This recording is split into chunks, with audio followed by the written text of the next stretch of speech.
The third quarter data is in, and two clear trends have emerged. First of all, we saw quite strong yield compression under the impact of strong investor demand. And secondly, we seem to be seeing early signs of a turnaround in the leasing market. Looking at leasing first of all, in Q3 we saw positive net absorption of 20,000 square meters across CBD office markets. That's the first positive reading since the third quarter of 2013. Reflecting the changing of the guard across the Australian economy, positive readings were recorded for Sydney CBD, Melbourne CBD, and a small positive reading for Adelaide. The other markets, Perth, Brisbane and Canberra, all recorded negative readings. The Sydney CBD has now recorded 3 consecutive positive quarters of net absorption following 6 negative quarters through 2012 and 13. And vacancy across the CBD markets seems to have stabilised at around about 12.5%. Also supporting the turnaround story, sublease vacancy, which is a useful indicator, a lead indicator of future demand, also seems to have stabilised, and in fact we saw a small decline during the third quarter. However, we don't see a quick turnaround. We fall into the long, slow grind recovery camp. Double-digit vacancy will remain a feature of Australian CBD office markets over the next year or so. The macroeconomic backdrop is an important part of the story here.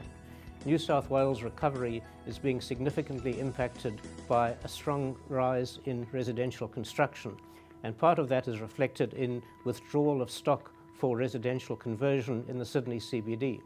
Some of the New South Wales recovery also flows on to non-CBD markets.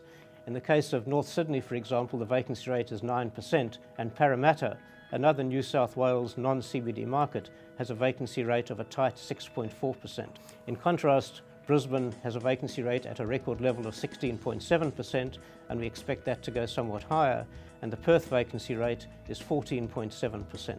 So far, the recovery in leasing demand has not been reflected in rents, which remain flat, and incentives also remain unusually high for this stage of the cycle.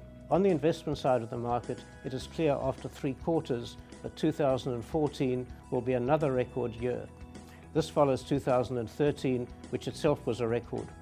After 3 quarters, investor demand in the office market is equivalent to the full year 2013, and the industrial market is also showing a strong performance. In the case of retail, we've seen about $1 billion worth of transactions in each of the first 3 quarters, which is lower than last year, but this reflects in part a shortage of available stock. As I mentioned, yield compression has been an important part of the story. Yields in some markets, such as Sydney industrial markets and the Melbourne CBD, are now as low as they were at the peak in the 2007 year, before the global financial crisis, although of course interest rates are much lower now than they were then. We had been forecasting yield compression, but it's happening sooner and more aggressively than we had anticipated. So where do we see value now? We think that international investors and large institutional funds will continue to seek assets in the traditional markets, regional shopping centres, office CBD markets. However, yield spreads between CBD markets and non-CBD office markets remain wide. Yield spreads between regional shopping centres and sub-regional centres remain wide, although we saw significant compression in Q3 in the case of sub-regional centres. We continue to look for re-rating in the industrial sector, and it's worth having a look at the bulky goods sector, which traditionally has been closely correlated with the housing market, which currently is in a strong upturn, particularly in New South Wales. As usual in the case of Australia, risks are likely to be found outside of Australia. A significant slowdown in China's economy, for example, would have implications on commodity prices and also potentially on the exchange rate. Conversely, of course, a strong recovery in the case of the US economy would raise questions about what the US Federal Reserve is going to do about interest rates. Looking ahead to 2015, so far we see no sign that offshore investors are losing their enthusiasm for the Australian market, so we believe values will be well supported. The interesting question, of course, is the extent of the turnaround in leasing demand. On the basis of the third quarter evidence, we will be looking for a recovery in leasing activity during the course of 2015.